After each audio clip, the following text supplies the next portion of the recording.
chief over there, he's just, when I first seen that, my jaw hit the floor. It's just so beautiful. Thank you. Yeah, just pass one to everybody, and me too.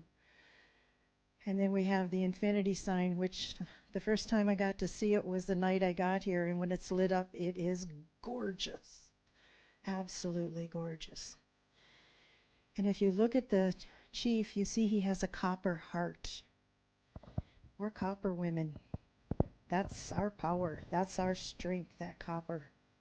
It's a long story I'll tell one day. Thank you. In 1992, I don't know, some of you may know the Indian Brotherhood used to exist. And it had gone defunct. And so a group in BC decided that they were going to bring it back to life, but not as it had been, because it was strictly male and strictly First Nation. So he and the group got some funding to bring us all together. And he went across Canada, incorporating, at that time, Aboriginal veterans groups. And I was asked to write a constitution for a couple of old guys, which I thought that's all I was doing. After we did that, I ended up finding out I was now the secretary treasurer of the Manitoba Aboriginal Veterans Group, and I'm like, oh, hello, thank you.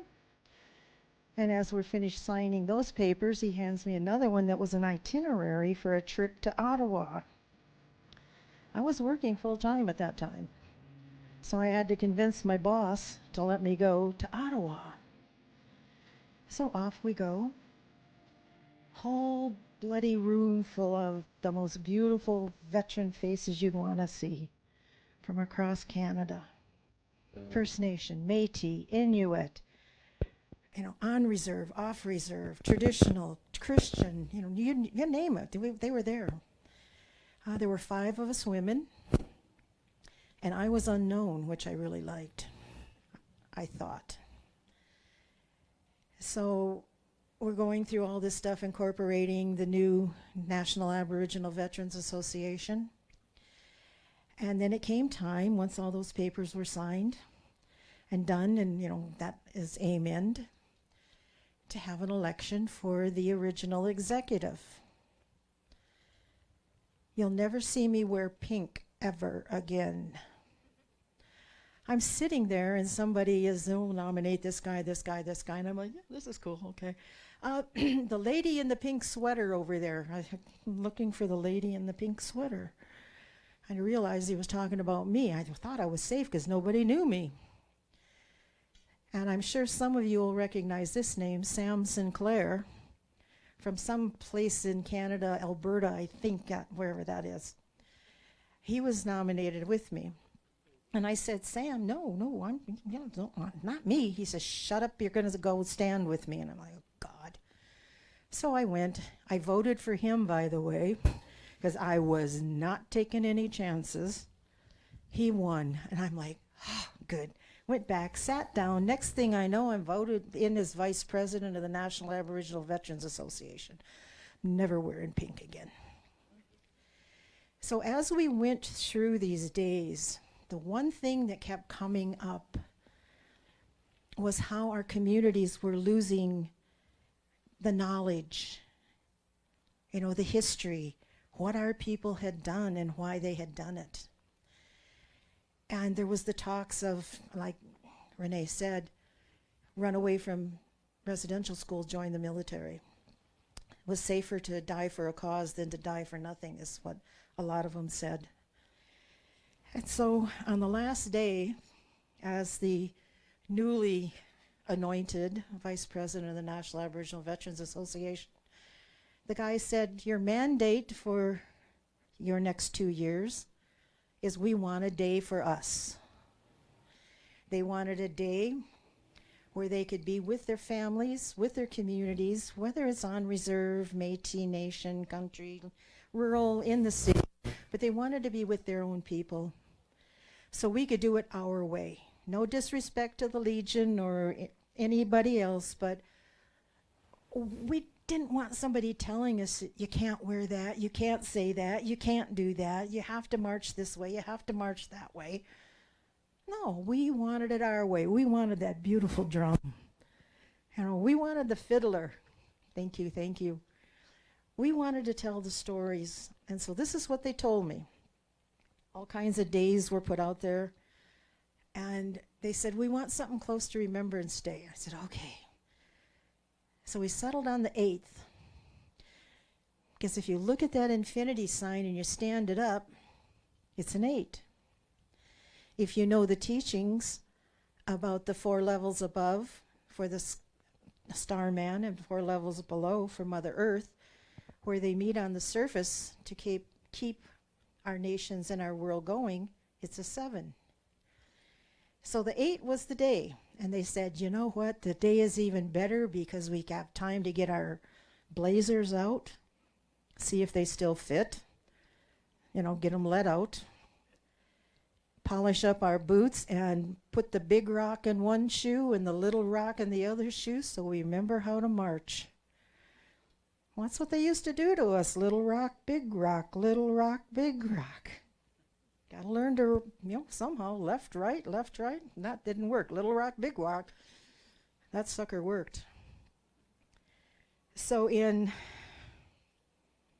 1993, I didn't do it to your mayor, but I did it to ours. I went to the Winnipeg mayor and I says, hey, we need this.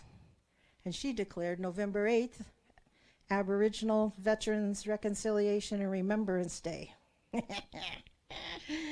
Because the federal government hadn't recognized it. No. We had been talking to the federal government, but she did it, so there we go.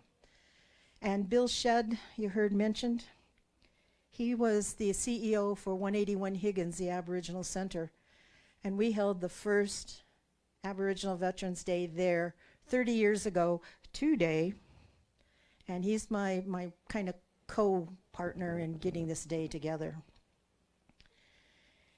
1994, and why that comes up in the government stuff, because they think they know what they're doing. 1994 is the date that Manitoba, as a province, officially recognized this day as a provincial day. As far as I know, it's the only province and territory that has done that. But it's an officially recognized day in Manitoba.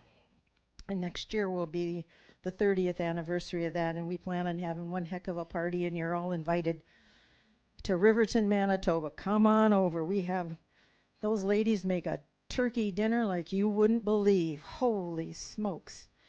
But that's how this day came into being. And that's why the chief over there and all of his creation around him and our Métis symbol over there, you know, bless them, thank them. Those souls are good.